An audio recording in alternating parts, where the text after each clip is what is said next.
तेरे कवन कवन गुण कह कह गावां।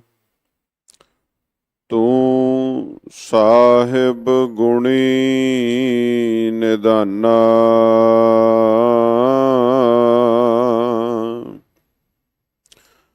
तुमरी महिमा बरन न साकूं।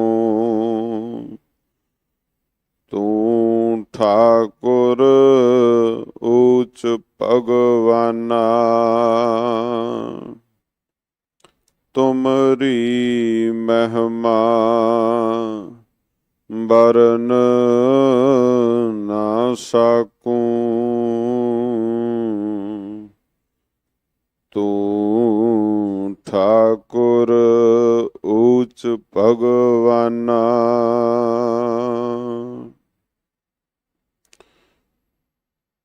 परम सन्मानयोग सतगुरु चवर छतर तखत दे मालक, हलत पलत के रक्षक सतगुरु, गुरु गरीब निवाज शब्द गुरु धन धन धन श्री गुरु ग्रंथ साहिब जी महाराज। सतगुरु जी की पावन पवित्र हजूरी अंदर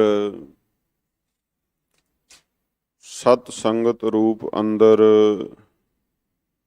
जुड़ मिल बैठण दा सुभाग समा आपां सबना नूं प्राप्त होया है। सतगुरां ने तरस कीता है बाला प्रीतम सतगुरु। धन धन सतगुरु श्री गुरु हरकृष्ण साहिब सच्चे पातशाह जी महाराज। साहिबां दे पावन पवित्र अस्थान गुरुद्वारा श्री बंगला साहिब, पावन अस्थान दे दर्शन दीदार करदियां होयां सतगुरु जी की पावन पवित्र हजूरी अंदर जुड़ करके बड़े प्यार सत्कार सहित आप जी गुरु की पवित्र बाणी का कीर्तन सरवण कर रहे सी। उपरंत पावन दरबार की मर्यादा के अनुसार अस्थान उपर चल रही लड़ीवार गुरु शब्द की कथा विचार का समा होया है। जो पावन पवित्र शब्द अज सतगुरु जी ने सानू विचारण दे लई बख्शिश कीता है, उस पावन शब्द का मूल पाठ आप जी ने सत्कारयोग सिंह साहिब ज्ञानी रणजीत सिंह जी मुख ग्रंथी श्री बंगला साहिब जी तिन्हां दी मुबारक रसना तो सरवण कीता है। आओ गरीब निवाज सतगुरु श्री गुरु ग्रंथ साहिब महाराज जियां दा ओट आसरा लै करके पावन शब्द दी विचार नाल जुड़िए। विचारां दी आरंभता तो पहलां जितने शरीर आप जी गुरु के हजूर जुड़ करके बैठे हो जां लाइव प्रसारण दे माध्यम राही देश विदेश अंदर अपनी सुरत नूं गुरु चरनां विच जोड़ रहे हो, आओ अदबो सत्कार सहित फतेह बुलाओ। उचारण करो जी वाहिगुरु जी का खालसा वाहिगुरु जी की फतेह। धन सतगुरु श्री गुरु अर्जन देव साहिब सच्चे पातशाह जी महाराज सतगुरु जी दे पावन पवित्र शब्द जो गौड़ी राग दे अंदर सुभाएमान हन, ਸਾਹਿਬ ਜੀ ਨੇ ਅੱਜ ਦਾ ਜੋ ਮੁਕੱਦਸ ਬਚਨ ਬਖਸ਼ਿਸ਼ ਕੀਤਾ ਹੈ, ਧੰਨ ਸ੍ਰੀ ਗੁਰੂ ਗ੍ਰੰਥ ਸਾਹਿਬ ਮਹਾਰਾਜ ਜੀਆਂ ਦੇ ਪਾਵਨ ਅੰਗ 178 ਅਤੇ 79 ਉੱਪਰ ਸੁਭਾਇਮਾਨ ਹੈ। ਇਸ ਪਾਵਨ ਸ਼ਬਦ ਦੇ ਅੰਦਰ ਸਾਹਿਬ ਗੁਰੂ ਅਰਜਨ ਦੇਵ ਮਹਾਰਾਜ ਸੱਚੇ ਪਾਤਸ਼ਾਹ ਜੀ ਜੋ ਸਾਡੇ ਕਲਯੁਗੀ ਜੀਵਾਂ ਦੇ ਕਲਿਆਣ ਖਾਤਰ, ਸਾਡੇ ਸੰਸਾਰੀ ਲੋਕਾਂ ਦੇ ਭਲੇ ਦੀ ਖਾਤਰ ਸਾਨੂੰ ਜੋ ਵਿਚਾਰ ਬਖਸ਼ਿਸ਼ ਕਰ ਰਹੇ ਹਨ ਕਿ ਅਕਾਲ ਪੁਰਖ ਵਾਹਿਗੁਰੂ ਜੀ ਨਿਰੰਕਾਰ ਦੇ ਨਾਮ ਨੂੰ ਜਪਣ ਤੋਂ ਬਿਨਾਂ ਇਸ ਜੀਵਨ ਦਾ, ਇਸ ਮਨੁੱਖ ਦਾ, ਇਸ ਜੀਵ ਦਾ ਭਲਾ ਨਹੀਂ ਹੋ ਸਕਦਾ। ਸੰਸਾਰ ਦੇ ਵਿੱਚ ਵਿਚਰਦਿਆਂ ਹੋਇਆਂ ਮਨੁੱਖ ਆਪਣੀ ਬੁੱਧ ਤੇ ਆਪਣੀ ਸਿਆਣਪ ਅਕਲ ਦੇ ਉੱਤੇ ਕਿੰਨਾ ਵੀ ਮਾਣ ਕਿਉਂ ਨਾ ਕਰ ਲਏ, ਪਰ ਜਦੋਂ ਸੰਸਾਰ ਦੀਆਂ ਹੱਦਾਂ ਤੋਂ ਅੱਗੇ ਹੋ ਕਰਕੇ ਗੁਰੂ ਦੀ ਚਰਨ ਸ਼ਰਨ ਦੇ ਅੰਦਰ ਆਉਣ ਦਾ ਕੋਈ ਫੈਸਲਾ ਕਰੇ ਤੇ ਸਭ ਤੋਂ ਪਹਿਲਾਂ ਉਹਨੂੰ ਆਪਣੀਆਂ ਸਿਆਣਪਾਂ ਛੱਡਣੀਆਂ ਪੈਣਗੀਆਂ। ਉਹ ਆਪਣੀ ਅਕਲ ਨੂੰ ਪਾਸੇ ਰੱਖ ਕੇ ਜਦੋਂ ਗੁਰੂ ਕੀ ਮੱਤ ਨੂੰ ਗ੍ਰਹਿਣ ਕਰਕੇ ਜੀਵਨ ਵਿੱਚ ਧਾਰਨ ਕਰਕੇ ਤੇ ਕੋਈ ਸਾਹਿਬਾਂ ਦੇ ਨਾਮ ਨੂੰ ਜਪੇਗਾ ਤੇ ਉਹਨੂੰ ਸੰਸਾਰ ਔਰ ਨਿਰੰਕਾਰ ਦੇ ਘਰ ਅੰਦਰ ਦੋਹੀਂ ਪਾਸੀ ਮਾਣ ਵਡਿਆਈ ਤੇ ਇੱਕ ਨਿਵੇਕਲਾ ਰੁਤਬਾ ਪ੍ਰਾਪਤ ਹੋਵੇਗਾ।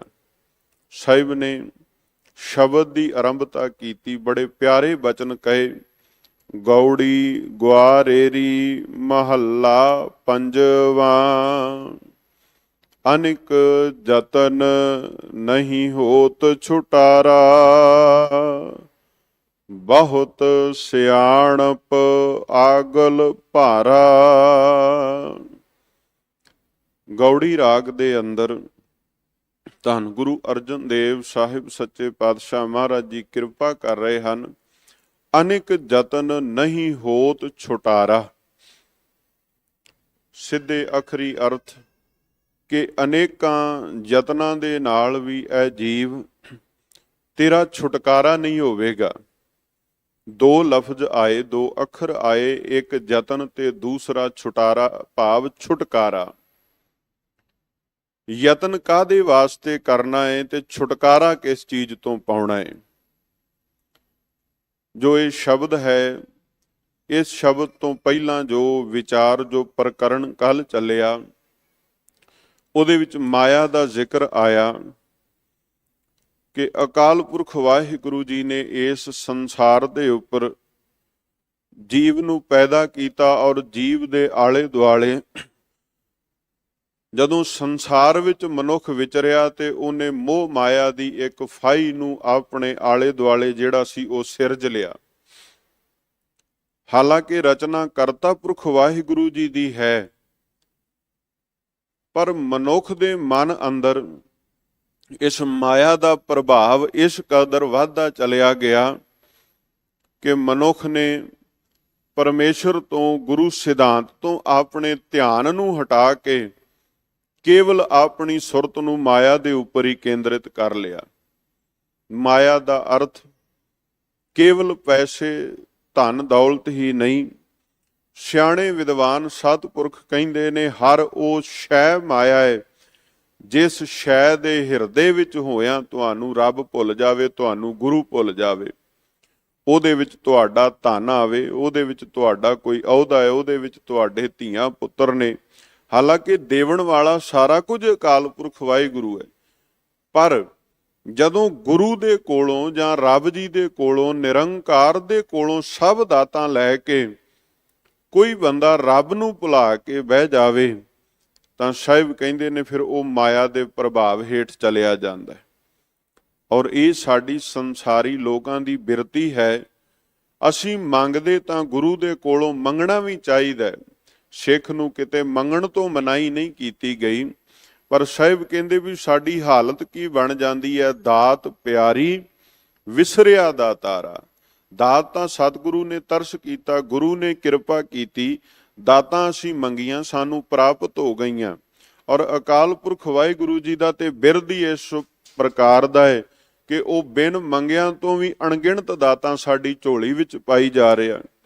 ਪਰ ਜਦੋਂ ਇਹਨਾਂ ਦਾਤਾਂ ਨੂੰ ਵਰਤਦਿਆਂ ਹੋਇਆਂ, ਇਹਨਾਂ ਨੂੰ ਵਿਹਾਜਦਿਆਂ ਹੋਇਆਂ ਕੋਈ ਰੱਬ ਨਾਲੋਂ ਟੁੱਟ ਕੇ ਬਹਿ ਜਾਵੇ ਤੇ ਉੱਥੇ ਫਿਰ ਸਾਹਿਬ ਆਖਦੇ ਨੇ ਵੀ ਇਨਸਾਨ ਜਿਹੜਾ ਹੈ ਉਹ ਮਾਇਆ ਦੇ ਪ੍ਰਭਾਵ ਹੇਠ ਲੱਗਾ ਹੋਇਆ ਆਪਣੇ ਜੀਵਨ ਦੇ ਵਾਸਤੇ ਹੋਰ ਦੁੱਖਾਂ ਦੀ ਇੱਕ ਪੰਡ ਨੂੰ ਇਕੱਠੀ ਕਰ ਬਹਿੰਦਾ।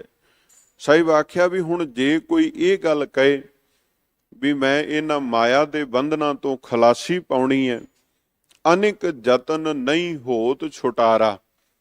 ਆਪਾਂ ਆਖੀਏ ਨਾ ਵੀ ਆਪਾਂ ਕਿਸੇ ਤੋਂ ਛੁਟਕਾਰਾ ਪਾਉਣਾ ਤੇ ਉਹਦੇ ਲਈ ਯਤਨ ਤੇ ਕਰਨਾ ਪਏਗਾ ਨਾ, ਕੋਈ ਆਦਤ ਛੱਡਣੀ ਹੈ, ਉਸ ਆਦਤ ਨੂੰ ਛੱਡਣ ਵਾਸਤੇ ਕੋਈ ਯਤਨ ਤੇ ਕਰਨਾ ਪਏਗਾ ਨਾ। ਪਰ ਇੱਥੇ ਸਾਹਿਬ ਆਖਦੇ ਨੇ ਵੀ ਇੱਥੇ ਯਤਨ ਕਿਵੇਂ ਕਰਨਾ ਹੈ।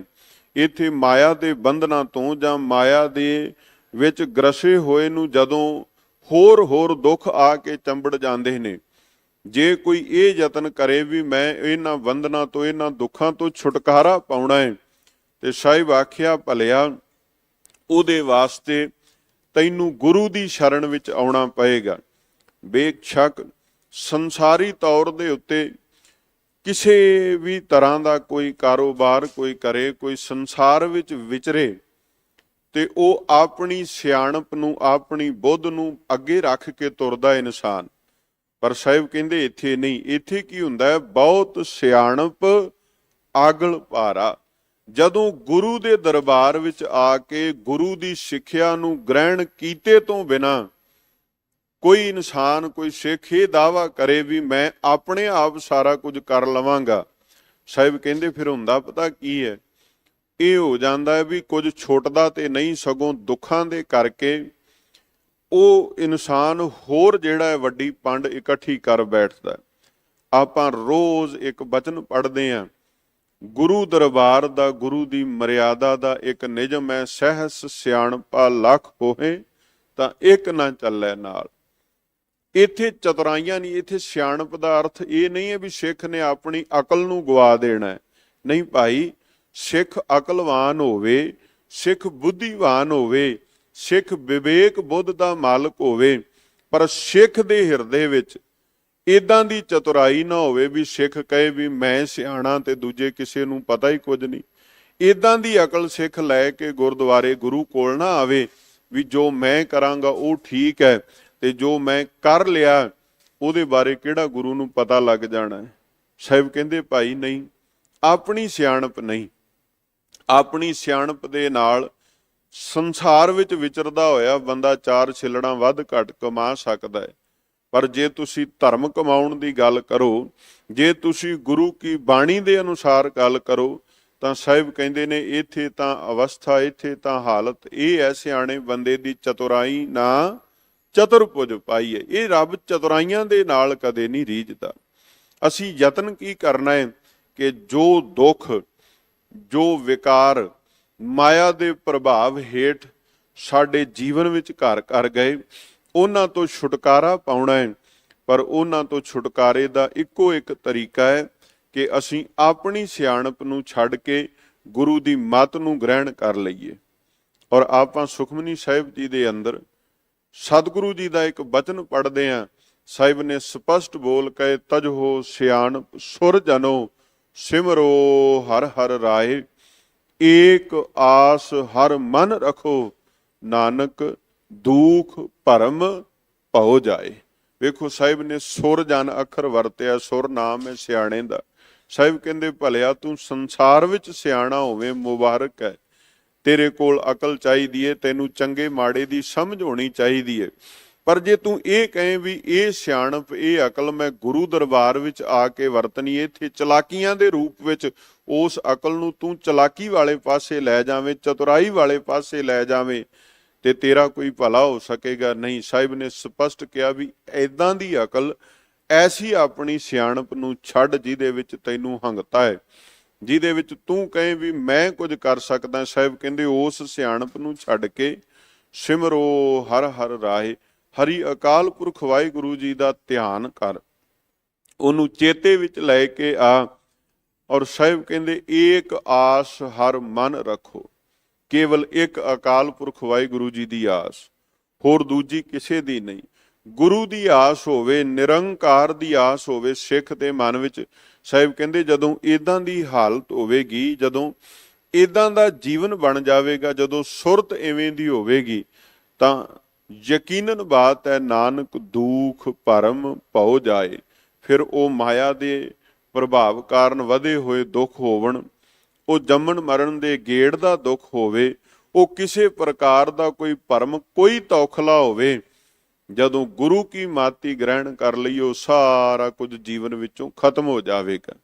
ਤਾਂ ਸਾਹਿਬ ਸੱਚੇ ਪਾਤਸ਼ਾਹ ਮਹਾਰਾਜ ਜੀ ਸਾਨੂੰ ਇਹਨਾਂ ਪਾਵਨ ਬਚਨਾਂ ਦੇ ਅੰਦਰ ਇਹ ਬਖਸ਼ਿਸ਼ ਕਰ ਰਹੇ ਨੇ। ਸਤਿਗੁਰੂ ਕਹਿੰਦੇ ਨੇ ਆਪਣੀ ਸਿਆਣਪ ਨਹੀਂ, ਆਪਣੀ ਚਤੁਰਾਈ ਨੂੰ ਛੱਡ ਕੇ ਗੁਰੂ ਦੀ ਮੱਤ ਗ੍ਰਹਿਣ ਕਰ ਲਈਏ, ਕਿਉਂਕਿ ਆਪਣੀ ਸਿਆਣਪ, ਆਪਣੀ ਚਤੁਰਾਈ ਦੁੱਖਾਂ ਦੇ ਬੋਝ ਨੂੰ ਹੋਰ ਭਾਰਾ ਕਰ ਦਿੰਦੀ ਹੈ। ਤਾਂ ਅੱਗੇ ਸਤਿਗੁਰੂ ਨੇ ਕਿਰਪਾ ਕੀਤੀ, ਫਿਰ ਬਖਸ਼ਿਸ਼ ਕੀਤੀ, ਹਰ ਕੀ ਸੇਵਾ ਨਿਰਮਲ ਹੇਤ, ਪ੍ਰਭ ਕੀ ਦਰਗਹ ਸੋਭਾ ਸੇਤ। ਫਿਰ ਸਤਿਗੁਰੂ ਨੇ ਜੁਗਤੀ ਦੱਸੀ। ਪਹਿਲਾਂ ਮਹਾਰਾਜ ਜੀ ਨੇ ਇਹ ਬਖਸ਼ਿਸ਼ ਕੀਤੀ ਵੀ ਅਸੀਂ ਛੁਟਕਾਰਾ ਪਾਉਣਾ ਹੈ, ਯਤਨ ਕਰਨਾ ਹੈ। ਹੁਣ ਉਸ ਯਤਨ ਦੀ ਜੁਗਤ ਦੱਸੀ ਵੀ ਯਤਨ ਕਰਨਾ ਕਿਵੇਂ ਹੈ। ਤਾਂ ਸਾਹਿਬ ਆਖਣ ਲੱਗੇ ਹਰ ਕੀ ਸੇਵਾ ਨਿਰਮਲ ਹੇਤ, ਹਰੀ ਅਕਾਲ ਪੁਰਖ ਵਾਹਿਗੁਰੂ ਜੀ ਦੀ ਸੇਵਾ ਕਰਨੀ ਹੈ।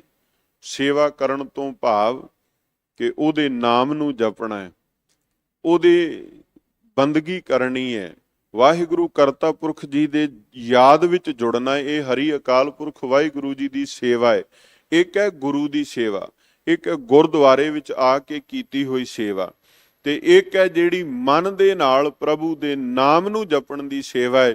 ਸਿੱਖ ਨੇ ਉਸ ਸੇਵਾ ਨੂੰ ਕਮਾਉਣਾ ਹੈ, ਔਰ ਇਸ ਸੇਵਾ ਨੂੰ ਕਮਾਉਣ ਦੀ ਸ਼ਰਤ ਸਾਹਿਬ ਆਖਿਆ ਵੀ ਨਿਰਮਲ ਹੇਤ। ਨਿਰਮਲ ਹੇਤ ਤੋਂ ਭਾਵ ਹੈ ਵੀ ਪਵਿੱਤਰਤਾ ਦੇ ਨਾਲ, ਪਿਆਰ ਦੇ ਨਾਲ। ਉੱਥੇ ਫਿਰ ਉਹੀ ਗੱਲ ਵੀ ਕੋਈ ਚਲਾਕੀ ਨਹੀਂ ਕਰਨੀ। ਆਪਾਂ ਤਨ ਦੇ ਨਾਲ ਸੇਵਾ ਕਰਦੇ ਹਾਂ, ਲੰਗਰ ਵਿੱਚ ਸੇਵਾ ਕਰੀਦੀ ਹੈ, ਜੋੜੇ ਘਰ ਵਿੱਚ ਸੇਵਾ ਕਰੀਦੀ ਹੈ, ਝਾੜੂ ਦੀ ਸੇਵਾ ਕਰੀਦੀ ਹੈ।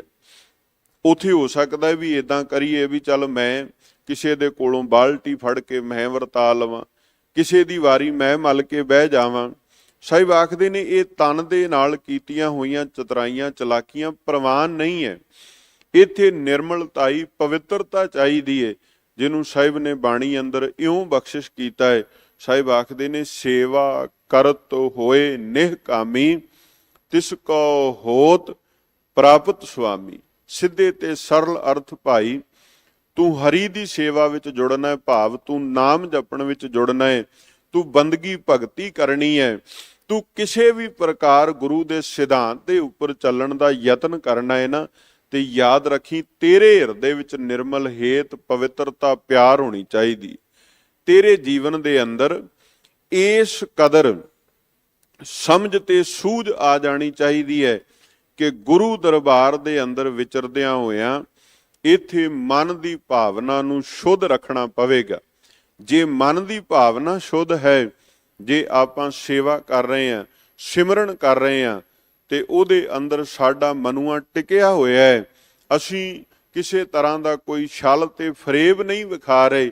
ਸਾਹਿਬ ਕਹਿੰਦੇ ਫਿਰ ਹੁੰਦਾ ਪਤਾ ਕੀ ਹੈ, ਪ੍ਰਭ ਕੀ ਦਰਗਹ ਸੋਭਾ ਸੇਤ। ਇੱਥੇ ਹੀ ਨਹੀਂ, ਹੁਣ ਜਿਹੜਾ ਬੰਦਾ ਨਾਮ ਜਪੇ, ਬਾਣੀ ਪੜ੍ਹੇ, ਸੰਸਾਰ ਤਾਂ ਉਹਦੀ ਵਡਿਆਈ ਗਾਏਗਾ ਨਾ, ਸੰਸਾਰ ਉਹਦੇ ਨਾਮ ਦੀ ਕੀਰਤੀ ਜ਼ਰੂਰ ਕਰੇਗਾ, ਇਹਦੇ ਵਿੱਚ ਕੋਈ ਸ਼ੱਕ ਨਹੀਂ। ਨਾਮ ਜਪਣ ਵਾਲਿਆਂ ਨੂੰ ਲੋਕ ਸਲਾਹੁੰਦੇ ਨੇ, ਨਾਮ ਜਪਣ ਵਾਲਿਆਂ ਦੇ ਕੋਲ ਬਹਿ ਕੇ ਲੋਕ ਆਪਣੇ ਆਪ ਨੂੰ ਵਡਭਾਗੀ ਮਹਿਸੂਸ ਕਰਦੇ ਨੇ। ਔਰ ਮਹਾਰਾਜ ਜੀ ਨੇ ਬੋਲ ਕੇ ਆ ਸੱਚੇ ਮਾਰਗ ਚੱਲਦਿਆਂ ਉਸਤਤ ਕਰੇ ਜਹਾਨ। ਰੱਬੀ ਰਾਹ ਸਚਿਆਰ ਮਾਰਗ ਹੈ। ਇਸ ਸੱਚੇ ਮਾਰਗ ਤੇ ਚੱਲਦਿਆਂ ਹੋਇਆਂ ਨੂੰ ਸੰਸਾਰ ਸਤਿਕਾਰ ਜ਼ਰੂਰ ਦਿੰਦਾ ਹੈ, ਪਰ ਸਾਹਿਬ ਕਹਿੰਦੇ ਇਕੱਲੇ ਸੰਸਾਰ ਦੀ ਗੱਲ ਹੀ ਨਹੀਂ ਹੈ। ਜੋ ਪਵਿੱਤਰਤਾ ਦੇ ਨਾਲ, ਨਿਰਮਲਤਾਈ ਦੇ ਨਾਲ ਪ੍ਰਭੂ ਦੀ ਯਾਦ, ਬੰਦਗੀ, ਭਗਤੀ ਵਿੱਚ ਜੁੜਨਗੇ, ਰੱਬੀ ਦਰਗਾਹ ਦੇ ਅੰਦਰ ਵੀ ਉਹਨਾਂ ਦੀ ਇੱਜ਼ਤ ਹੋਵੇਗੀ, ਉੱਥੇ ਵੀ ਉਹਨਾਂ ਨੂੰ ਸਤਿਕਾਰ ਦਿੱਤਾ ਜਾਵੇਗਾ। ਆਪਾਂ ਬਚਨ ਪੜ੍ਹਦੇ ਆ ਨਾ, ਵਿੱਚ ਦੁਨੀਆ ਸੇਵ ਕਮਾਈ ਹੈ, ਤਾਂ ਦਰਗਹ ਬੈਸਣ ਪਾਈ ਹੈ, ਕਹੋ ਨਾਨਕ ਬਾਹ ਲੋੜਾਈ ਹੈ। ਕਿਸੇ ਧਨਵਾਨ ਨੂੰ, ਕਿਸੇ ਉੱਚੇ ਅਹੁਦੇ ਵਾਲੇ ਨੂੰ ਓਨੀ ਇੱਜ਼ਤ ਨਹੀਂ ਹੈ ਰੱਬ ਦੀ ਦਰਗਾਹ ਅੰਦਰ ਜਿੰਨੀ ਨਾਮ ਜਪਣ ਵਾਲੇ ਦੀ ਇੱਜ਼ਤ ਹੈ। ਸਾਹਿਬ ਸੱਚੇ ਪਾਤਸ਼ਾਹ ਕਹਿੰਦੇ ਨੇ ਵੀ ਰੱਬੀ ਦਰਗਾਹ ਦੇ ਅੰਦਰ ਕੇਵਲ ਤਾਂ ਕੇਵਲ ਇੱਕੋ ਇੱਕ ਇਦਾਂ ਦਾ ਆਸਰਾ ਹੈ, ਨਾਮ ਦਾ ਆਸਰਾ ਹੈ, ਜਿਸ ਆਸਰੇ ਦੇ ਕਰਕੇ ਜੀਵ ਆਤਮਾ ਦੀ ਇੱਜ਼ਤ ਬਰਕਰਾਰ ਰਹਿੰਦੀ ਹੈ। ਸਾਹਿਬ ਨੇ ਕਿਰਪਾ ਕੀਤੀ। ਅੱਗੇ ਸਤਿਗੁਰੂ ਸੱਚੇ ਪਾਤਸ਼ਾਹ ਜੀ ਬਖਸ਼ਿਸ਼ ਕਰਦੇ ਹਨ, ਮਨ ਮੇਰੇ ਗਹੋ ਹਰ ਨਾਮ ਕਾ ਓਲਾ, ਤੁਝੈ ਨਾ ਲਾਗੈ ਤਾਤਾ ਝੋਲਾ ਰਹਾਉ। ਇਹ ਪਾਵਨ ਪੰਕਤੀਆਂ ਸ਼ਬਦ ਦਾ ਕੇਂਦਰੀ ਭਾਵ, ਸੈਂਟਰਲ ਆਈਡੀਆ। ਔਰ ਸਾਹਿਬ ਸੱਚੇ ਪਾਤਸ਼ਾਹ ਮਹਾਰਾਜ ਜੀ ਨੇ ਇਹਨਾਂ ਪਾਵਨ ਪੰਕਤੀਆਂ ਦੇ ਅੰਦਰ ਮਨ ਨੂੰ ਸੰਬੋਧਨ ਹੋ ਕੇ ਸਪਸ਼ਟ ਬੋਲ ਆਖਿਆ ਕਿ ਐ ਮੇਰੇ ਮਨ, ਹਰੀ ਅਕਾਲ ਪੁਰਖ ਵਾਹਿਗੁਰੂ ਜੀ ਦੇ ਨਾਮ ਦਾ ਆਸਰਾ ਲੈ। ਓਲਾ ਦਾ ਅਰਥ ਹੈ ਆਸਰਾ, ਭਾਵ ਸੰਸਾਰ ਦੇ ਵਿੱਚ ਵਿਚਰਦਿਆਂ ਹੋਇਆਂ ਦੋ ਚੀਜ਼ਾਂ ਮਨੁੱਖ ਆਸ ਤੇ ਆਸਰੇ ਦੇ ਉੱਤੇ ਟਿਕਿਆ ਹੋਇਆ ਹੈ। ਕਿਸੇ ਨਾ ਕਿਸੇ ਤੋਂ ਆਸ ਰੱਖ ਲਈਦੀ ਹੈ, ਕਿਸੇ ਸੰਸਾਰੀ ਤੌਰ ਦੇ ਉੱਤੇ ਕਿਸੇ ਦਾ ਆਸਰਾ ਵੀ ਤੱਕੀਦਾ। ਪਰ ਸਾਹਿਬ ਆਖਦੇ ਨੇ, ਭਲਿਆ ਇਹ ਜਿੰਨੇ ਸੰਸਾਰ ਦੇ ਆਸ ਤੇ ਆਸਰੇ ਨੇ, ਇਹਨਾਂ ਸਾਰਿਆਂ ਨੇ ਇੱਕ ਨਾ ਇੱਕ ਦਿਨ ਤੇਰੇ ਨਾਲ ਧੋਖਾ ਕਰ ਜਾਣਾ ਹੈ। ਤੇ ਇਸ ਸੰਸਾਰ ਦੇ ਵਿੱਚ ਵਿਚਰਦਿਆਂ ਹੋਇਆਂ ਜੇ ਕੁਝ ਸਾਥ ਚੱਲਣ ਵਾਲਾ ਹੈ ਤੇ ਉਹ ਹੈ ਹਰੀ ਅਕਾਲ ਪੁਰਖ ਵਾਹਿਗੁਰੂ ਜੀ ਦੇ ਨਾਮ ਦਾ ਆਸਰਾ। ਮਹਾਰਾਜ ਜੀ ਨੇ ਸਪਸ਼ਟ ਬੋਲ ਕਹੇ ਕਿ ਮਾਨੁਖ ਕੀ ਟੇਕ ਬ੍ਰਿਥੀ ਸਭ ਜਾਨ, ਦੇਵਨ ਕਉ ਇੱਕ ਹੈ ਭਗਵਾਨ। ਸੱਚੇ ਪਾਤਸ਼ਾਹ ਮਹਾਰਾਜ ਜੀ ਆਖਦੇ ਨੇ, ਮਨੁੱਖ ਦੀ ਤਾਂ ਆਸ ਹੀ ਵਿਅਰਥ ਜਾਣੀ ਹੈ ਨਾ। ਵੀ ਜੇ ਆਪਾਂ ਇਹ ਗੱਲ ਕਹੀਏ ਵੀ ਭਾਈ ਫਲਾਣਾ ਮੇਰਾ ਮਿੱਤਰ ਹੈ, ਮੇਰੀ ਸਹਾਇਤਾ ਕਰਨ ਵਾਲਾ ਹੈ, ਮੇਰੇ ਧੀਆਂ ਪੁੱਤਰ ਮੇਰੀ ਸਹਾਇਤਾ ਕਰਨਗੇ, ਉਹ ਮੇਰੇ ਨਾਲ ਸਾਥੀ ਬਣ ਕੇ ਹਮਦਮ ਹੋ ਕੇ ਤੁਰਦੇ ਨੇ, ਨਹੀਂ ਭਾਈ, ਉਹ ਸਾਡੇ ਮਨ ਦਾ ਭੁਲੇਖਾ ਹੈ, ਸਾਡੇ ਤਨ ਦੀ ਅਵਸਥਾ ਤੇ ਨਿਰਭਰ ਕਰਦਾ ਹੈ। ਜੇ ਅੱਜ ਪੱਲੇ ਵਿੱਚ 4 ਛਿੱਲੜ ਹਨ ਤੇ ਤੁਹਾਡੇ ਬਹੁਤ ਸਾਥੀ ਨੇ ਜਿਨ੍ਹਾਂ ਨੂੰ ਨਹੀਂ ਵੀ ਜਾਣਦੇ, ਉਹ ਵੀ ਆ ਕਰਕੇ ਤੁਹਾਨੂੰ ਆਪਣਾ ਮਿੱਤਰ ਕਹਿਣਗੇ। ਪਰ ਜਦੋਂ ਸੰਸਾਰਿਕ ਤੌਰ ਤੇ ਬੰਦਾ ਕਿਤੇ ਉਹਦੇ ਸਰੀਰ ਦੇ ਹਾਲਾਤ, ਆਰਥਿਕ ਤੌਰ ਤੇ ਹਾਲਾਤ ਬਦਲ ਜਾਵਣ, ਫਿਰ ਤੁਸੀਂ ਵੇਖਿਓ ਕਿ ਉਹ ਸਾਥੀ ਕਿਸ ਪਾਸੇ ਨੂੰ ਚਲੇ ਜਾਂਦੇ ਨੇ। ਕਾਰਨ ਕਿਉਂਕਿ ਉਹ ਜੁੜੇ ਸੁੱਖਾਂ ਦੇ ਕਰਕੇ ਸਨ। ਜਿੰਨਾ ਚਿਰ ਤੱਕ ਉਹਨਾਂ ਨੂੰ ਆਪਣੀ ਆਸ ਪੂਰੀ ਹੁੰਦੀ ਦੀ ਸੀ, ਬੰਦਾ ਕਹਿੰਦਾ ਮੈਂ ਉਹਨਾਂ ਤੋਂ ਆਸ ਰੱਖਾਂ, ਪਰ ਸੁੱਖਾਂ ਵਿੱਚ ਜੁੜਨ ਵਾਲੇ ਆਪਣੀ ਆਸ ਨੂੰ ਪੂਰੀ ਹੁੰਦਿਆਂ ਨੂੰ ਦਿਸਦਿਆਂ ਹੋਇਆਂ ਬੰਦੇ ਦੇ ਨਾਲ ਜੁੜ ਜਾਂਦੇ ਨੇ। ਆਪਾਂ ਇਤਿਹਾਸ ਵਿੱਚ ਝਾਤ ਮਾਰੀਏ ਨਾ ਜੀ, ਤੇ ਅਨੇਕਾਂ ਘਟਨਾਵਾਂ ਇਦਾਂ ਦੀਆਂ ਨੇ ਜਿਨ੍ਹਾਂ ਨੇ ਸੰਸਾਰ ਦੀ ਆਸ ਰੱਖੀ ਤੇ ਲੋਕਾਂ ਨੇ ਉਹਨਾਂ ਦੇ ਆਲੇ ਦੁਆਲੇ ਝੁਰਮਟ ਪਾ ਲਿਆ। ਪਰ ਜਦੋਂ ਉਹਨਾਂ ਨੂੰ ਜ਼ਰੂਰਤ ਪਈ ਤੇ ਫਿਰ ਉੱਥੇ ਹਰੀ ਅਕਾਲ ਪੁਰਖ ਵਾਹਿਗੁਰੂ ਜੀ ਦਾ ਨਾਮ ਹੀ ਕੰਮ ਆਇਆ। ਆਪਾਂ ਸਾਰੇ ਜਾਣਦੇ ਹਾਂ ਭਾਈ ਪ੍ਰੇਮੇ ਵਾਲੀ ਸਾਖੀ। ਜਦੋਂ ਭਾਈ ਪ੍ਰੇਮੇ ਦੇ ਕੋਲ ਧਨ ਦੌਲਤ ਹੈ, ਉਹਦੇ ਕੋਲ ਮਾਲ ਅਸਬਾਸ ਹੈ ਤੇ ਉਹਦੇ ਬਹੁਤ ਸਾਰੇ ਸੱਜਣ ਨੇ, ਉਦੋਂ ਸਾਰੇ ਹੀ ਉਹਨੂੰ ਆਪਣਾ ਕਹਿੰਦੇ ਨੇ। ਸਮੇਂ ਨੇ ਕਰਵਟ ਲਈ, ਕਾਰਨ ਵਸ ਭਾਈ ਪ੍ਰੇਮਾ ਉਹ ਅਮੀਰ ਤੋਂ ਗਰੀਬ ਹੋ ਗਿਆ, ਉਹ ਕੰਗਾਲੀ ਦੀ ਹਾਲਤ ਵਿੱਚ ਚਲਿਆ ਗਿਆ। ਸਰੀਰ ਦੀ ਦਸ਼ਾ ਅਵਸਥਾ ਕੁਝ ਐਸੀ ਹੋ ਗਈ ਕਿ ਤਨ ਦੇ ਉੱਤੇ ਪੱਕੇ ਰੋਗ ਨੇ ਟਿਕਾਣਾ ਕਰ ਲਿਆ। ਹੁਣ ਹੈ ਤਾਂ ਉਹੀ ਸੀ, ਸਰੀਰ ਉਹੀ ਹੈ, ਸੱਜਣ ਉਹੀ ਨੇ, ਜਾਣਕਾਰ ਉਹੀ ਨੇ।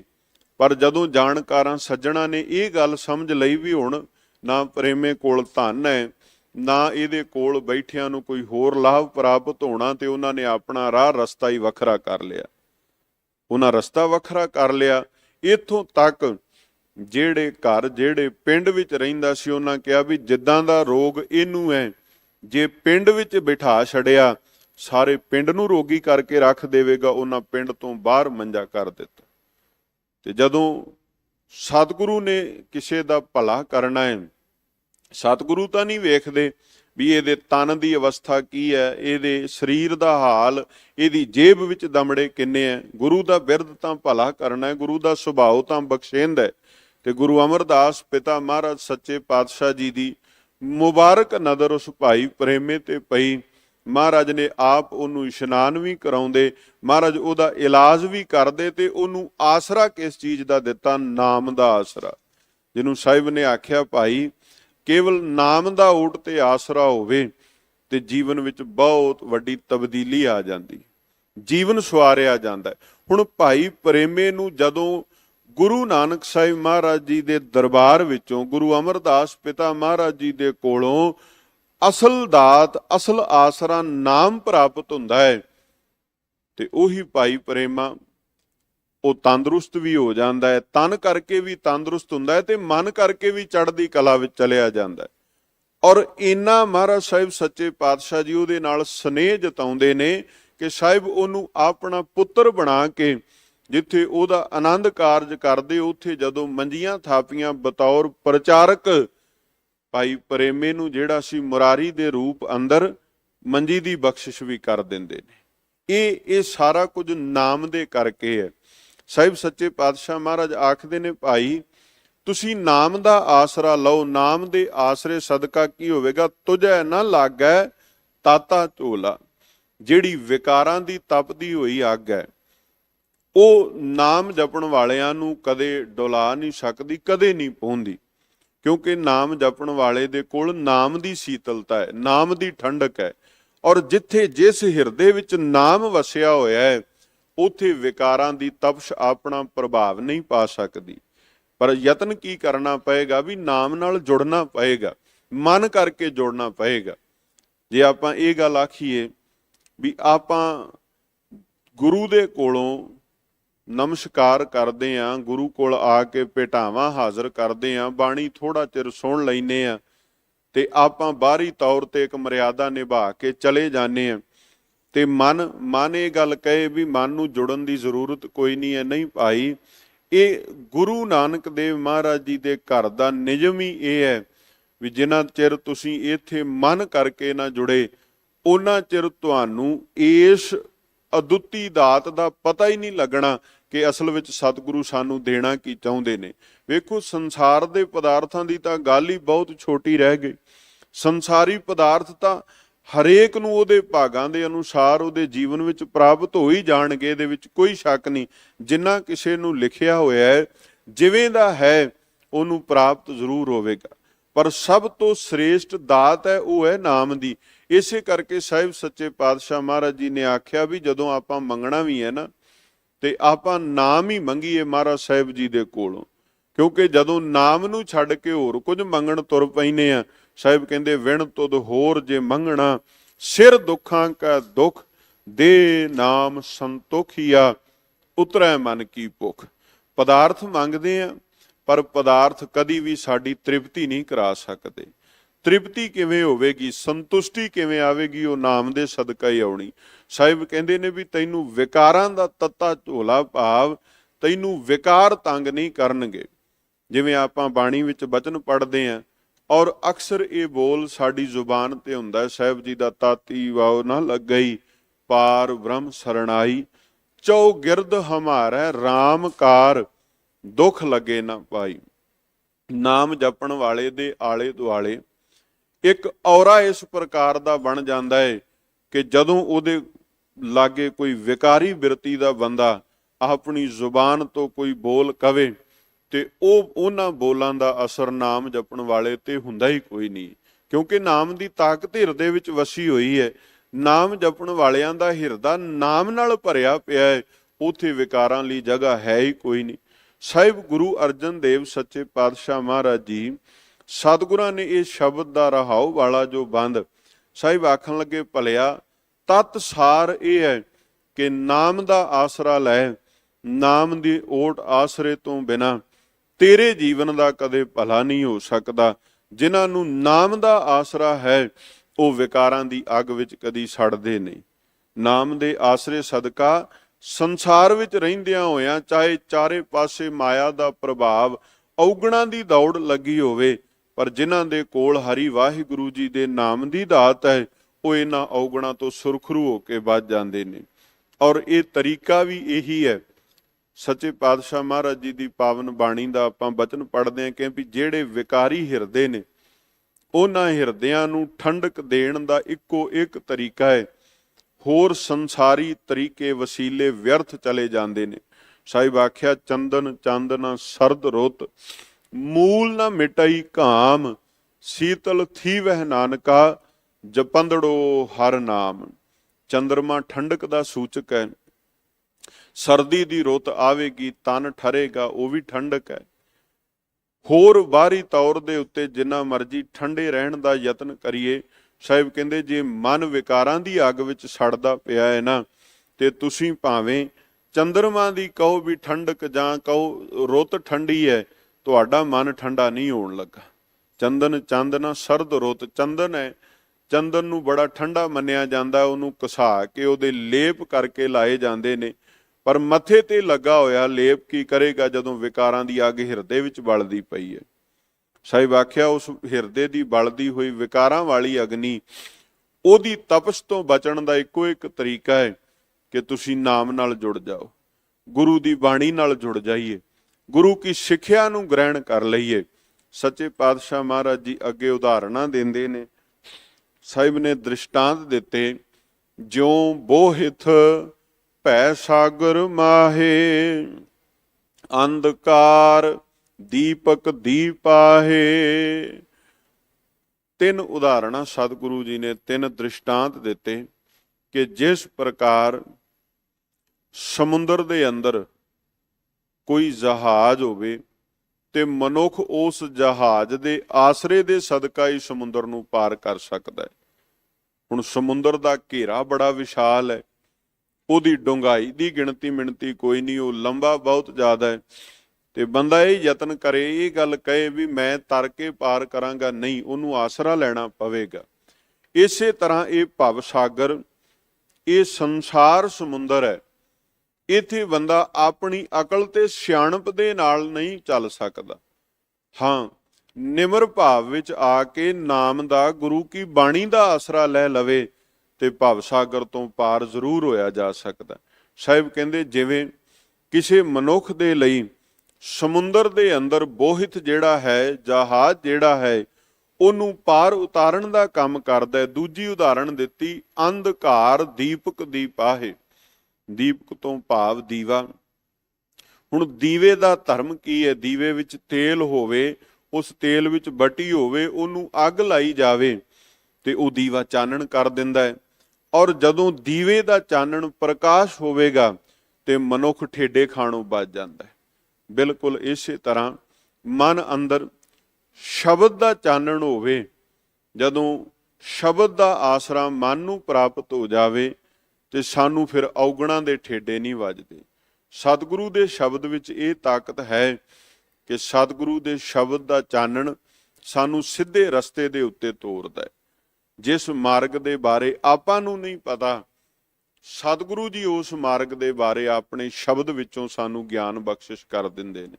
ਸਤਿਗੁਰੂ ਦਾ ਸ਼ਬਦ ਸਾਨੂੰ ਰੱਬੀ ਰਾਹ ਤੇ ਤੁਰਨ ਦੀ ਪ੍ਰੇਰਣਾ ਦਿੰਦਾ ਹੈ, ਔਰ ਗਿਆਨ ਦੇ ਸਹਿਤ, ਵਿਵੇਕ ਮਤ ਦੇ ਸਹਿਤ ਜਿਹੜਾ ਰਸਤਾ ਗੁਰੂ ਨੇ ਦੱਸਿਆ ਹੈ ਨਾ, ਉਸ ਰਸਤੇ ਤੇ ਸਤ ਬਚਨ ਕਹਿ ਕੇ ਤੁਰਨਾ ਸਿੱਖ ਦਾ ਫਰਜ਼ ਬਣ ਜਾਂਦਾ ਹੈ। ਕਿਉਂਕਿ ਸਦਾ ਯਾਦ ਰੱਖੀਏ, ਗੁਰੂ ਆਪਣੇ ਸਿੱਖ ਨੂੰ ਕਦੀ ਅੰਧਕਾਰ ਵਿੱਚ ਨਹੀਂ ਸੁੱਟੇਗਾ। ਸਤਿਗੁਰੂ ਗੁਰੂ ਗ੍ਰੰਥ ਸਾਹਿਬ ਮਹਾਰਾਜ ਜੀ ਦੀ ਬਾਣੀ, ਸਾਹਿਬ ਜੀ ਦੀ ਬਾਣੀ ਸਾਨੂੰ ਉਸ ਪਾਸੇ ਵੱਲ ਲਿਜਾਵੇਗੀ ਜਿਸ ਪਾਸੇ ਜਾਂਦਿਆਂ ਹੋਇਆਂ ਰੱਬ ਜੀ ਦੇ ਨਾਲ ਇਕਮਿਕਤਾ ਤੇ ਅਭੇਦਤਾ ਪ੍ਰਾਪਤ ਹੋਵੇਗੀ।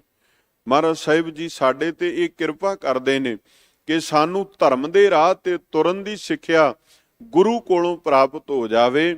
ਜਿਹੜਾ ਰਸਤਾ ਗੁਰੂ ਦੱਸੇਗਾ, ਸਾਹਿਬ ਕਹਿੰਦੇ ਉਹ ਸਿੱਖ ਦਾ ਫਰਜ਼ ਬਣਦਾ ਹੈ। ਗੁਰਸਿੱਖ ਮੀਤ ਚਲੋ ਗੁਰ ਚਾਲੀ, ਜੋ ਗੁਰ ਕਹੈ ਸੋਈ ਭਲ ਮਾਨੋ, ਹਰ ਹਰ ਕਥਾ ਨਿਰਾਲੀ।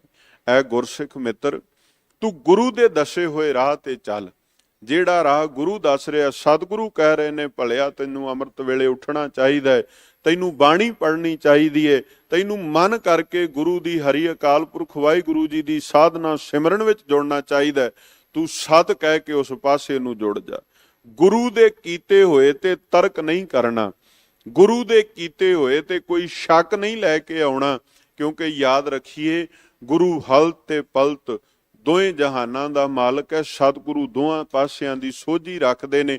ਸਤਿਗੁਰੂ ਸਾਡੇ ਜੀਵਨ ਨੂੰ ਸਵਾਰਨ ਦੀ ਤਾਕਤ ਰੱਖਦੇ ਨੇ। ਸ਼ਬਦ ਦੇ ਵਿੱਚ ਤਾਕਤ ਹੈ। ਜਦੋਂ ਅਸੀਂ ਗੁਰੂ ਕੇ ਸ਼ਬਦ ਨਾਲ ਜੁੜਾਂਗੇ ਨਾ ਤੇ ਸਾਡੇ ਜੀਵਨ ਦਾ ਭਲਾ ਹੋਣਾ ਲਾਜ਼ਮੀ ਹੈ। ਪਰ ਇਹ ਆ ਵੀ ਸਾਨੂੰ ਜੁੜਨਾ ਸਤ ਕਹਿ ਕੇ ਪਵੇਗਾ। ਬਾਹਰ ਜਿਵੇਂ ਮੈਂ ਪਹਿਲਾਂ ਬਚਨ ਕੀਤਾ ਵੀ ਬਾਹਰ ਸਿਆਣਪ ਅਕਲ ਸਾਡੀ ਚੱਲ ਜਾਂਦੀ ਹੈ, ਪਰ ਜਦੋਂ ਕਹੀਏ ਵੀ ਗੁਰੂ ਦੀ ਸਿੱਖਿਆ ਦੇ ਬਰਾਬਰ ਆਪਣੀ ਅਕਲ ਨੂੰ ਰੱਖ ਕੇ ਤੁਰੀਏ, ਨਹੀਂ ਭਾਈ, ਉੱਥੇ ਫਿਰ ਅਸੀਂ ਉਕਾਈ ਖਾ ਜਾਵਾਂਗੇ। ਗੁਰੂ ਦੀ ਸਿਆਣਪ, ਗੁਰੂ ਦੀ ਮੱਤ ਜਿਹੜੀ ਹੈ ਉਹਨੂੰ ਗ੍ਰਹਿਣ ਕਰਨ ਤੋਂ ਬਾਅਦ ਆਪਣੇ ਮਨ ਨੂੰ ਨਿਮਰ ਭਾਵ ਵਿੱਚ ਲੈ ਆਈਏ। ਜਿੱਥੇ ਨਿਮਰਤਾ ਹੋਵੇਗੀ ਉੱਥੇ ਜਦੋਂ ਗੁਰੂ ਕਾ ਸ਼ਬਦ ਵਸੇਗਾ ਤੇ ਜੀਵਨ ਚੜ੍ਹਦੀ ਕਲਾ ਵਾਲੇ ਪਾਸੇ ਜਾਵੇਗਾ। ਸਾਹਿਬ ਆਖਣ ਲੱਗੇ ਜਿਵੇਂ ਇੱਕ ਦੀਵਾ ਜਦ ਰੌਸ਼ਨੀ ਕਰੇ ਤੇ ਉਸ ਰੌਸ਼ਨੀ ਦੇ ਸਦਕੇ ਸੰਸਾਰੀ ਤੌਰ ਤੇ ਬਾਹਰੀ ਤੌਰ ਤੇ ਅਗਿਆਨਤਾ ਦਾ ਜਿਹੜਾ ਉਹ ਹਨੇਰਾ ਬਾਹਰੀ ਪਸਰਿਆ ਹੋਇਆ ਹਨੇਰਾ ਹੈ ਉਹ ਚਲਿਆ ਜਾਂਦਾ ਹੈ, ਬੰਦਾ ਠੇਡਿਆਂ ਤੋਂ ਬਚ ਜਾਂਦਾ ਹੈ। ਇਸੇ ਤਰ੍ਹਾਂ ਤੀਸਰੀ ਉਦਾਹਰਣ ਦਿੱਤੀ, ਅਗਨ ਸੀਤ ਕਾ ਲਾਹਸ ਦੂਖ, ਨਾਮ ਜਪਤ ਮਨ ਹੋਵਤ ਸੂਖ। ਜਿਸ ਪ੍ਰਕਾਰ ਬਲਦੀ ਹੋਈ ਅਗਨੀ ਸਰੀਰ ਨੂੰ ਲੱਗਦੀ ਹੋਈ ਠੰਡ ਨੂੰ ਦੂਰ ਕਰ ਦਿੰਦੀ ਹੈ, ਨਾਮ ਇਸ ਪ੍ਰਕਾਰ ਸਾਡੇ ਜੀਵਨ ਦੇ ਅੰਦਰ ਕਿਰਿਆ ਕਰਦਾ ਹੈ। ਨਾਮ ਨੂੰ ਜਪਣ ਸਦਕੇ ਸਾਹਿਬ ਕਹਿੰਦੇ ਨੇ ਮਨ ਹੋਵਤ ਸੂਖ, ਮਨ ਦੇ ਅੰਦਰ ਸੁਖ ਪੈਦਾ ਹੋ ਜਾਂਦੇ ਨੇ। ਜਿਵੇਂ ਕਿਸੇ ਬੰਦੇ ਨੂੰ ਸਤਿਗੁਰਾਂ ਆਖਿਆ ਵੀ ਸਮੁੰਦਰ ਵਿੱਚ ਜਹਾਜ਼ ਜ਼ਰੂਰੀ ਹੈ, ਜਿਵੇਂ ਹਨੇਰੇ ਵਿੱਚ ਦੀਵਾ ਜ਼ਰੂਰੀ ਹੈ ਵੀ ਚਾਨਣ ਕਰੇਗਾ, ਜਿਵੇਂ ਠੰਡ ਨੂੰ ਦੂਰ ਕਰਨ ਵਾਸਤੇ ਅੱਗ ਜ਼ਰੂਰੀ ਹੈ, ਇਸੇ ਤਰ੍ਹਾਂ ਮਨ ਦੀ ਜਿਹੜੀ ਸੁੱਖਾਂ ਦੇ ਵਿੱਚ ਜੇ ਚਾਹੁੰਦੇ ਆ ਮਨ ਸदैव ਸੁਖੀ ਹੋ ਜਾਵੇ ਤੇ ਉਹਦੇ ਵਾਸਤੇ ਨਾਮ ਜ਼ਰੂਰੀ ਹੈ। ਸੁੱਖ ਦੁੱਖ ਦੀ ਵੀ ਇੱਕ ਪਰਿਭਾਸ਼ਾ ਹੈ। ਅਸੀਂ ਆਮ ਕਰਕੇ ਨਾ ਜ਼ਿੰਦਗੀ ਵਿੱਚ ਇਹ ਚੀਜ਼ ਚਾਹੁੰਦੇ ਆ ਵੀ ਜ਼ਿੰਦਗੀ ਹੋਵੇ ਬਹੁਤ ਸੁੱਖਾਂ ਦੇ ਨਾਲ ਲਬਰੇਜ਼, ਪਰ ਯਾਦ ਰੱਖੀਏ ਇਦਾਂ ਕਦੀ ਹੁੰਦਾ ਨਹੀਂ ਹੈ। ਜ਼ਿੰਦਗੀ ਦੇ ਅੰਦਰ ਧੁੱਪ ਤੇ ਛਾਂ ਦੋਵੇਂ ਪੱਖ ਚੱਲਣਗੇ, ਸੁੱਖ ਤੇ ਦੁੱਖ ਦੋਵੇਂ ਪੱਖ ਚੱਲਣਗੇ। ਜਿਵੇਂ ਦਿਨ ਤੇ ਰਾਤ ਦੋਵੇਂ ਪੱਖ ਚੱਲਦੇ ਨੇ ਨਾ, ਇਸੇ ਪ੍ਰਕਾਰ ਸੁੱਖ ਦੁੱਖ ਆਵਣਗੇ ਜ਼ਰੂਰ। ਪਰ ਹੁਣ ਜਿਨ੍ਹਾਂ ਨੇ ਨਾਮ ਦੇ ਨਾਲ ਜੁੜਨਾ ਆਪਣੇ ਜੀਵਨ ਦਾ ਆਹਰ ਬਣਾ ਲਿਆ, ਜਿਹੜੇ ਮਨ ਕਰਕੇ ਗੁਰੂ ਸ਼ਬਦ ਵਿੱਚ ਜੁੜ ਗਏ ਨੇ, ਜਦੋਂ ਉਹਨਾਂ ਤੇ ਦੁੱਖ ਆਉਂਦਾ ਹੈ ਨਾ ਤੇ ਉਹ ਸੰਸਾਰੀ ਲੋਕਾਂ ਦੇ ਵਾਂਗੂ ਉਸ ਦੁੱਖ ਦੀ ਦੁਹਾਈ ਨਹੀਂ ਪਾਉਂਦੇ, ਉਹ ਅਲਾਮੇ ਨਹੀਂ ਦਿੰਦੇ ਗੁਰੂ ਨੂੰ। ਉਹ ਸਤ ਕਹਿ ਕੇ ਗੁਰੂ ਦਾ ਭਾਣਾ ਰਜ਼ਾ ਮੰਨ ਕੇ ਉਹਨਾਂ ਦੁੱਖਾਂ ਨੂੰ ਜਰਨ ਦੀ ਤਾਕਤ ਗੁਰੂ ਦੇ ਕੋਲੋਂ ਮੰਗਦੇ ਨੇ। ਆਪਾਂ ਵੇਖੀਏ ਨਾ, ਆਪਾਂ ਜਦੋਂ ਚੜ੍ਹਦੀ ਕਲਾ ਦੀ ਗੱਲ ਕਰਦੇ ਹਾਂ, ਸਾਡਾ ਸੁਭਾਅ ਹੈ ਵੀ ਇੱਕ ਦੂਜੇ ਨੂੰ ਮਿਲੀਏ ਤੇ ਹਾਲ ਚਾਲ ਪੁੱਛਣ ਤੋਂ ਬਾਅਦ ਕਹੀਦਾ ਵੀ ਚੜ੍ਹਦੀ ਕਲਾ। ਕੀ ਇਹ ਚੜ੍ਹਦੀ ਕਲਾ ਕੇਵਲ ਕਹਿਣ ਮਾਤਰ ਹੈ? ਨਹੀਂ ਭਾਈ, ਤੁਸੀਂ ਪੁਰਾਤਨ ਸਿੱਖਾਂ ਦਾ ਇਤਿਹਾਸ ਪੜ੍ਹ ਕੇ ਵੇਖਿਓ, ਉਹਨਾਂ ਨੇ ਨਾਮ ਜਪ ਕਰਕੇ ਇਸ ਚੜ੍ਹਦੀ ਕਲਾ ਨੂੰ ਆਪਣੇ ਜੀਵਨ ਵਿੱਚ ਕਮਾਇਆ ਹੋਇਆ ਹੈ। ਇਤਿਹਾਸ ਦੀਆਂ ਪੁਰਾਤਨ ਸਾਖੀਆਂ ਸਾਨੂੰ ਦੱਸਦੀਆਂ, ਅਸੀਂ ਸਾਰੇ ਜਾਣਦੇ ਹਾਂ ਕਿ ਉਹ ਸਮਾਂ ਵੀ ਪੰਥ ਦੇ ਉੱਤੇ ਆਇਆ ਜਦੋਂ ਸਿੱਖਾਂ ਨੂੰ ਆਪਣੇ ਘਰ-ਬਾਰ ਛੱਡਣੇ ਪਏ, ਜਦੋਂ ਸਿੱਖਾਂ ਨੂੰ ਜੰਗਲਾਂ ਵਿੱਚ ਜਾ ਕੇ ਡੇਰੇ ਲਾਉਣੇ ਪਏ, ਕੋਈ ਪੱਕਾ ਟਿਕਾਣਾ ਰਹਿਣ ਦਾ ਨਹੀਂ, ਕੋਈ ਖਾਣ ਪੀਣ ਦੇ ਵਾਸਤੇ ਪੱਕਾ ਭੋਜਨ ਨਹੀਂ ਹੈ, ਕੋਈ ਕਿਸੇ ਵੀ ਤਰ੍ਹਾਂ ਦੀ ਸੁੱਖ ਸਹੂਲਤ ਨਹੀਂ। ਪਰ ਫਿਰ ਵੀ ਸਿੱਖ ਚੜ੍ਹਦੀ ਕਲਾ ਵਿੱਚ ਸਨ। ਫਿਰ ਵੀ ਸਿੱਖਾਂ ਨੇ ਜ਼ਾਲਮ ਦੀ ਈਨ ਨਹੀਂ ਮੰਨੀ। ਫਿਰ ਵੀ ਸਿੱਖਾਂ ਨੇ ਕਿਤੇ ਇਹ ਨਹੀਂ ਕਿਹਾ ਵੀ ਸਮਝੌਤਾ ਕਰਕੇ ਸੁਖੀ ਵਸੀਏ, ਨਹੀਂ। ਉਹਨਾਂ ਸਿਰਫ ਤੇ ਸਿਰਫ ਇਹ ਧਿਆਨ ਰੱਖਿਆ ਵੀ ਸਾਡਾ ਕਰਮ ਹੈ ਗੁਰੂ ਦੀ ਦਿੱਤੀ ਹੋਈ ਸਿੱਖਿਆ ਨੂੰ ਗ੍ਰਹਿਣ ਕਰਕੇ ਹਿਰਦੇ ਵਿੱਚ ਵਸਾ ਕੇ ਰੱਖੀਏ। ਗੁਰੂ ਦੀ ਸਿੱਖਿਆ ਦੇ ਸਦਕਾ ਹੀ ਉਹ ਜੰਗਲ ਬੇਲਿਆਂ ਵਿੱਚ ਵੱਸਦੇ, ਉਹ ਭੁੱਖਾਂ ਤੇ ਫਾਕੇ ਕੱਟਦੇ ਹੋਏ ਵੀ ਚੜ੍ਹਦੀ ਕਲਾ ਵਿੱਚ ਸਨ। ਅੱਜ ਅਸੀਂ ਬੜੇ ਸੁੱਖ ਮਾਣ ਰਹੇ ਹਾਂ। ਜੇ ਆਪਣੇ ਸੁੱਖਾਂ ਦੀ ਗੱਲ ਕਰੀਏ ਨਾ ਤੇ ਸਾਨੂੰ ਤੇ ਉਹਨਾਂ ਸਿੱਖਾਂ ਦੀ ਬਰਾਬਰ ਕਿਤੇ 1% ਦੁੱਖ ਵੀ ਨਹੀਂ ਆਇਆ। ਅਸੀਂ ਤੇ ਘਰ ਬਾਹਰ ਪੱਕਿਆਂ ਮੰਦਰਾਂ ਵਿੱਚ ਬੈਠੇ ਹੋਏ ਵੀ ਅਸੀਂ ਇਸ ਗੱਲ ਦਾ ਰੌਲਾ ਪਾਈ ਜਾਂਦੇ ਹਾਂ ਵੀ ਸਾਡੇ ਜੀਵਨ ਦੇ ਅੰਦਰ ਜਿਹੜਾ ਹੈ ਉਹ ਸੁੱਖ ਨਹੀਂ ਹੈ, ਸੁੱਖ ਨਹੀਂ ਹੈ। ਨਹੀਂ ਭਾਈ, ਬਹੁਤ ਕੁਝ ਸਾਡੇ ਕੋਲ ਹੈ, ਜੇ ਨਹੀਂ ਹੈ ਤੇ ਉਹ ਅਸੀਂ ਨਾਮ ਤੋਂ ਟੁੱਟੇ ਹੋਏ ਹਾਂ। ਅਸਲ ਵਿੱਚ ਜਿੰਨਾ ਕੁਝ ਸਾਡੇ ਕੋਲ ਹੈ ਨਾ, ਸਾਨੂੰ ਨਾਮ ਤੋਂ ਟੁੱਟਣ ਕਰਕੇ ਉਹ ਗੁਰੂ ਦੀਆਂ ਬਖਸ਼ਿਸ਼ਾਂ, ਰੱਬ ਜੀ ਦੀਆਂ ਨਿਆਮਤਾਂ ਦੇਸ਼ ਹੀ ਨਹੀਂ ਰਹੀਆਂ ਵੀ ਅਸੀਂ ਕਿੰਨਾ ਕੁਝ ਹਾਸਲ ਕਰੀ ਬੈਠੇ ਆ। ਪਰ ਸਾਹਿਬ ਆਖਦੇ ਨੇ ਜਦੋਂ ਨਾਮ ਵਿੱਚ ਮਨ ਜੁੜ ਜਾਵੇਗਾ ਫਿਰ ਚਾਰੇ ਪਾਸੇ ਸੁੱਖ ਵਰਤਣਗੇ। ਜਦੋਂ ਹਿਰਦੇ ਅੰਦਰ ਸੁੱਖ ਹੈ, ਜਦੋਂ ਮਨ ਵਿੱਚ ਸੁੱਖ ਹੈ, ਤਨ ਤੇ ਚੜ੍ਹਦੀ ਕਲਾ ਆਪਣੇ ਆਪ ਆ ਜਾਵੇਗੀ। ਸਾਹਿਬ ਨੇ ਅੱਗੇ ਬਚਨ ਕੀਤੇ, ਉਤਰ ਜਾਏ ਤੇਰੇ ਮਨ ਕੀ ਪਿਆਸ, ਪੂਰਨ ਹੋਵੇ ਸਗਲੀ ਆਸ।